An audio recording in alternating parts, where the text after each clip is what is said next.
आज हम बांडीपुरा आपके बीच मौजूद हैं कि 6 तारीख को जो हमारे फाइनेंस मिनिस्टर ने पार्लियामेंट में बजट पेश की, उस बजट में हमारे लिए क्या था। जैसे कि इस बजट का नाम युवा बजट है, नौजवानों की बजट है। आने वाला मुस्तकबिल हमारा कैसे बनेगा, उसका पूरा ध्यान इस बजट में है। ये बजट इसलिए ज़्यादा अहम है कि मोदी जी ने एक वादा किया है कि अपने मुल्क भारत को विकसित भारत बनाने का। ये बजट उसकी शुरुआत है। आज की बजट में भी हमें देखने को मिला कि इन 4 जो ये ताइफे हैं, हमारे किसान, हमारे मजदूर, हमारे नौजवान, इन पे इस बजट में इन 4 ताइफों के लिए बहुत सा पैसा रखा गया है।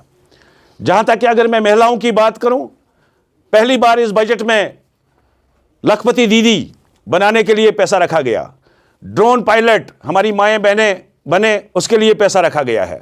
हर डिस्ट्रिक्ट में जो हमारी लड़कियां स्कूल जाती है, कॉलेज जाती है, उनके लिए एक अलग तरीके का, बिल्कुल अलग एक हॉस्टल हर डिस्ट्रिक्ट में बनाया जाएगा। आप देखो, किसान को इससे पहले भी 6,000 रुपये मिलते थे, वो 6,000 भी आगे कंटिन्यू हमें मिलेंगे। उसके बाद नई टेक्नोलॉजी के ज़रिए किसान आगे कैसे बढ़ेगा, किसान को अच्छा पैसे कैसे मिलेगा, इस बजट में उसका बहुत ख्याल रखा गया है। नौजवानों की बात करें, नौजवानों के लिए तरह तरह के रोज़गार के ज़रिए इस बजट में हमें देखने को मिलते हैं कि एक नौजवान अपना रोज़गार कैसे कमाए और अपनी बेहतर ज़िंदगी कैसे गुजारे।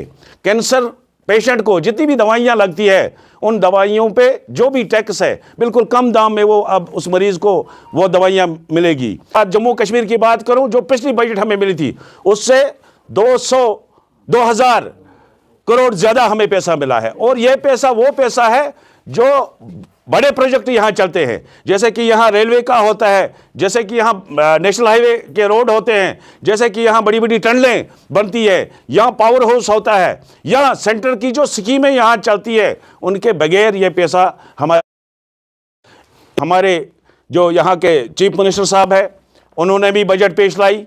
मगर हम सब लोगों को पता ही था कि जब उन्होंने इसका डेट 6 तारीख इसकी डेट मुकर्रर की, जबकि ये जो सेशन था हमारी असेंबली का, ये बजट सेशन था, जब 6 तारीख की बात आ गई तो हम सबको पता चला कि ये पहले डेट इसलिए 6 तारीख इसलिए रखी कि पहले ये देखेगा दिल्ली से हमें क्या मिलना है। उन्होंने पहले देखा दिल्ली से हमें क्या मिला, और मैं शुक्रिया करना चाहता हूँ आपकी वसादत से अपने चीफ मिनिस्टर साहब का कि दिल्ली 1 तारीख को ये बजट पेश की तो उन्होंने कुछ मोटे मोटे अल्फाजों में हमें समझा दिया था, मगर उमर साहब ने पूरा 1.5 घंटा हम सब कश्मीरियों को, J&K के लोगों को ये समझा दिया कि मोदी जी ने हमारे लिए क्या क्या रखा है। उसके लिए उसका शुक्रिया अदा करना चाहता हूँ कि जितनी भी स्कीमें हमें सेंटर से मिली, जितना भी पैसा हमें सेंटर से मिला, उमर साहब ने बड़ी तफसील के साथ हमारे बीच में वो 1.5 घंटे हमारे बीच में वो बात रखी। हाल ही में जो एक नई स्कीम आई थी जिसका नाम विकसित भारत गारंटी फॉर रोजगार आजीविका मिशन आया था, आपने देखा, यहाँ तो कांग्रेस है नहीं, मगर हमारे मुल्क में कहीं कहीं अगर कांग्रेस था तो उन्होंने उसमें बड़ा शोर मचा दिया कि इन्होंने जी इसको नाम चेंज कर दिया, इसको जयराम जी का नाम उन्होंने दिया। मगर अच्छा ये होता कि अगर कांग्रेस को मुखालफत करनी थी, उनको मुखालफत इस बात की करनी थी कि जो पहले स्कीम थी उससे ज़्यादा फ़ायदा एक गरीब को मिलता था, उससे ज़्यादा तरक्की किसी गांव की होती थी। जब उनको वो कुछ नहीं मिला तो उन्होंने ये डंडोरा पीट दिया कि इसका नाम चेंज कर दिया।